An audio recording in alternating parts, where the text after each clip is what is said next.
හැමෝම සාදරයෙන් පිළිගන්නවා තරුණ නිමේෂා අපේ YouTube channel එකට. ඉතින් අද වීඩියෝ එකේ අපි කරන්න යන්නේ පොඩි food review එකක්. ඉතින් මේක ඇත්තටම ගොඩාක් ප්‍රසිද්ධ කියන්නේ අපේ ඉන්න පැත්තේ ගොඩාක් ප්‍රසිද්ධ රෙස්ටුරන්ට් එකක්. ගොඩක් අය කන තැනක්. ඒ වගේම ගොඩක් කාලෙක ඉඳන් තියෙන රෙස්ටුරන්ට් එකක්. මම 2013 විතරක් මම මේකෙන් කාලා කරා. ඊට පස්සේ මම අවුරුදු ගානක් කන්න තියෙනවා. දැන් ආයෙත් ඒ රෙස්ටුරන්ට් එකෙන් කාලා කරා. ඉතින් ඒකේ කැමරාව සයි ඉතින් ඒ නිසාම අපි වීඩියෝ එකක් කරන්න හිතුවා. ඉතින් මේ රෙස්ටුරන්ට් එක ගැන ගොඩක් අය දන්නවා. පිරිමතලා අවට ඉන්න කෙනෙක් නම් ගොඩක්ම දන්නවා. මේක තමයි ලක්ෂාන් බේකර්ස්. එහෙම නැත්නම් ගොඩක්ම දන්නේ මේක බණ්ඩා කඩේ කිව්වට පස්සේ. ඉතින් මේක දින ඇවිල්ලා ඉන්න මම වීඩියෝ එකක් දාන්න රෙස්ටුරන්ට් එකේ තියෙනවා. ඉතින් කොළඹ නුවර පාරේ පාර අයිනෙමයි තියෙන්නේ. ඉතින් ඒ පාරේ යන කෙනෙක් වුණා නවත්තලා කැම ටිකක් කාලා යන්න පුළුවන්. ඉතින් අද අපි ගෙනල්ලා තියෙන්නේ මේකේ ෆුල් ප්‍රයිස් එකක්. ඉතින් මේක ඇත්තටම ගාන ගොඩක්ම රීසනබල් ගානක් තියෙන. රුපියල් 700 වුණේ ෆුල් ප්‍රයිස් එක. ඉතින් අපි බලමු මේ රයිස් එක මොන වගේ නිසා මේක රස කොහොමද කියන එක. ඉතින් මෙන්න මේ වගේ තමයි අපිට රයිස් එක හම්බුනේ. ඉතින් මේ වගේ පැකින් එකක් තියෙන්නේ. ඒ වගේම අපිට මේකේ තව එක්ස්ට්‍රා හම්බුනේ. එක්ස්ට්‍රා කියන්නේ මේ රයිස් එකත් එක්ක හම්බෙන චිකන් එක සහ චොප්ස් එක වෙනම තමයි අපිට දුන්නේ. ඉතින් අපි බලමු මේකේ පෝෂන් එක කොයි වගේද. ඉතින් මුලින්ම අපි මේකේ පෝෂන් එක කොයි වගේද කියලා බලමු. මේ ෆුල් රයිස් එක ගත්තට පස්සේ රයිස් එකේ වේට් එක ගත්තොත් ඒක ග්‍රෑම් 905ක් වෙනවා. ඊට පස්සේ අපි මේකට අදාළව තියෙන මේ චොප්ස් එක සහ චිකන් එකත් ඇඩ් කරගත්තට පස්සේ ඒක ග්‍රෑම් 1208ක්. ඒ කියන්නේ කිලෝ එකයි ග්‍රෑම් 200කට ආසන්න වේට් එකක් මේ පෝෂන් එකේ තියෙනවා. ඉතින් දැන් මේක දිග අරගෙන බලමු මේ පෝෂන් එකට මොනවද අපිට හම්බෙලා තියෙන කියන නිසා මේ වගේ ලුක් එක මොන වගේද කියන එක.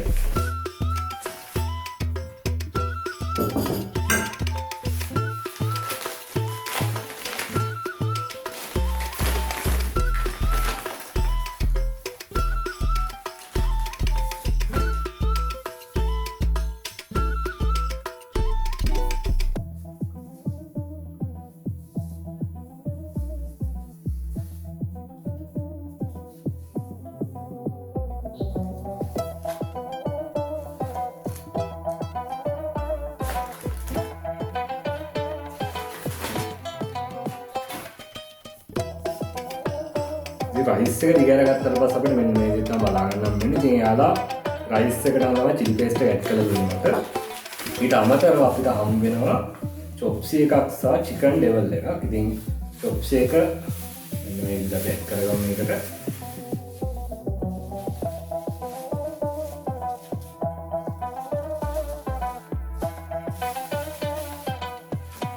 මේකේ චිකන් එක ගත්තොත් චිකන් එකත් එක්ක පීසස් දෙකක් අපිට හම්බෙලා තියෙනවා. මේක ෆුල් එකේ හින්දා වෙන්න ඕනේ. මම හිතන්නේ මේකේ චිකන් කෑලි දෙකක් දීලා තියෙන්නේ.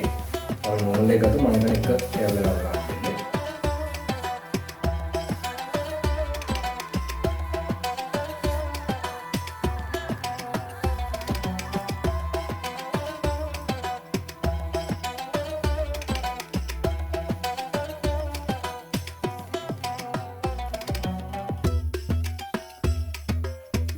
ගොඩක්ම අර ග්‍රේවි එකක් එක්ක තමයි මේ චිකන් එක දීලා තියෙන්නේ. ඉතින් මට මේ පීස් එකක් සහ නෝමල් චිකන් කෑල්ලක් දීලා තියෙනවා. ඉතින් මෙන්න මේ විදිහට තමයි අපි රයිස් එක දිග අරගත්තට පස්සේ අපිට රයිස් එක බලා ගන්න නම් ඉතින් සාමාන්‍යයෙන් අපි නෝමල් කඩේකින් ගන්නවා වගේම අපිට චොප්ස් එක දීලා තියෙනවා. චිකන් එක හම්බෙලා තියෙනවා. ඊට අමතරව චිලි පේස්ට් එක දීලා තියෙනවා. ඉතින් රයිස් පෝෂන් එක පුරුදු වෙනවා බලා ගන්න නම් මේ.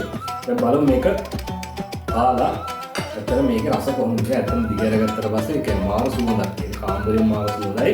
ඉතින් මට මතක් වෙන්නේ ඇත්තටම මම කියන්නේ 2013 විතර ඉස්කෝලේ යන කාලෙත් මම මේකෙන් රයිස් කාලා තියෙනවා. ඉතින් ඒ සුවඳම ඒ රසම මේකේ තියෙනවා. මම කලිනුත් දවස් දෙක තුනකට කලිනුත් කෑවා. ඒ රසම තියෙනවා.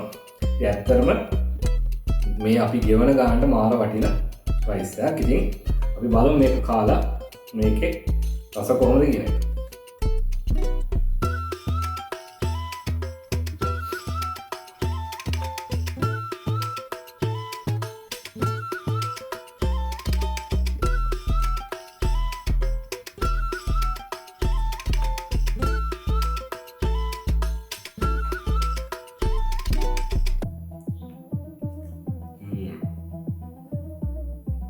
මාරම රසක් තියෙන මේකේ.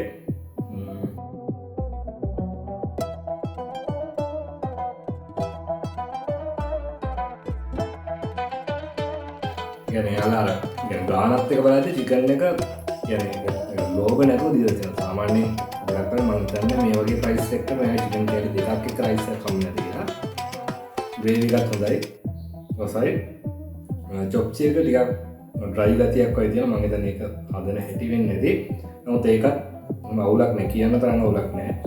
රයිස් පෝෂන් එක ගත්තොත් දැන් මේක නෝමල් එකත් සාමාන්‍ය දෙන්නට කන තරම් වගේ තියෙනවා. සාමාන්‍ය ෆුල් එක ගත්තොත් ෆුල් එක සාමාන්‍යයෙන් කන 3 දෙනෙක්ට ඇති. ඉතින් වැඩිපුර කන අය නම් දෙන්නෙක්ට වගේ නම් හොඳට මැදින් රයිස් එක.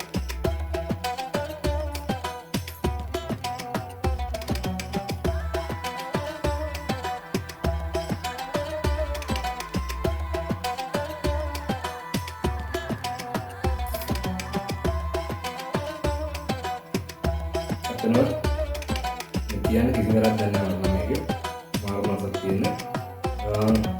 ඉතින් ඔයාලට මේ රයිස් එක ගැන මොකක්ද හිතෙන්නේ කියලා අනිවාර්යෙන් පාලින් කමෙන්ට් එකක් දාන්න. අපි ඉස්සරහට මේ වගේ ෆුඩ් රිවිව්ස් අරන් එන නිසා අනිවාර්යෙන් ඔය channel එක subscribe කරලා තියාගන්න. අමතක කරන්න. අපි තවත් මේ වගේ ෆුඩ් රිවිව් එකකින් ඊළඟ වීඩියෝ එකේදී